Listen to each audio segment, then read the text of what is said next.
Hey, what's up guys? My name is Maximilian. I'm part of Viz Academy and VizMaker team, and in this video I'm gonna show you how we can change light in VizMaker with just a couple of clicks. So as you can see here, if you already have your generations or your previous iterations from VizMaker already done, then we can just set our image with the left mouse button and we can choose other presets. So let's say in this case I want to try out, let's say, night render. So I'm gonna press night preset, and then I can change resolution to 2K, and you just have to press make, and that'll be all. Then we can do the same for the next image. So in here we can try actually rain environment. So let's try this out. It should also change our light significantly. So for the next one we can try golden hour, and for the last one we can also try to use preset that we just introduced, so it is artificial light.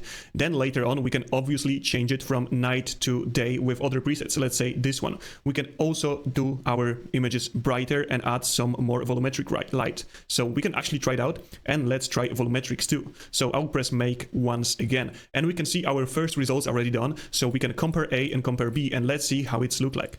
So in this case, for me, it looks absolutely stunning again, and look at those reflections. So actually, you can see on the roof of this car that our windows are reflected perfectly, and it didn't change anything besides the light. So it is amazing how it handled it.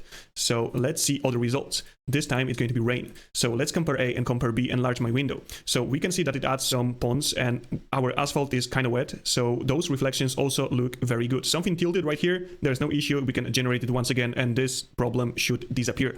So we can see that it did an amazing job. It also added very nice reflections on the rooftop and didn't change materials at all. So let's go back to this view, and then we can compare A and compare B on golden hour.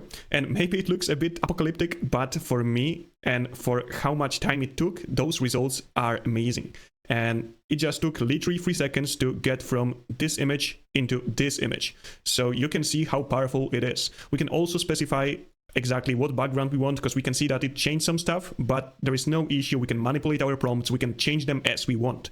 So let's jump to the last one, and let's compare A and compare B. So we can see that it added an amazing LED stripes under each floor. It also adds some lights to our car, and as we can see, it again nailed it. So let's see actually now the last one. So volumetric light. So compare A and compare B. As we can see, it did this in like 10 seconds to generate it, and for a graphic designer usually that would take a couple of hours, if not days. So that's how we can change light in a couple of seconds in VizMaker. So now I would like you to try VizMaker yourself, tell about it to your friends, and obviously I will invite you to see our next video.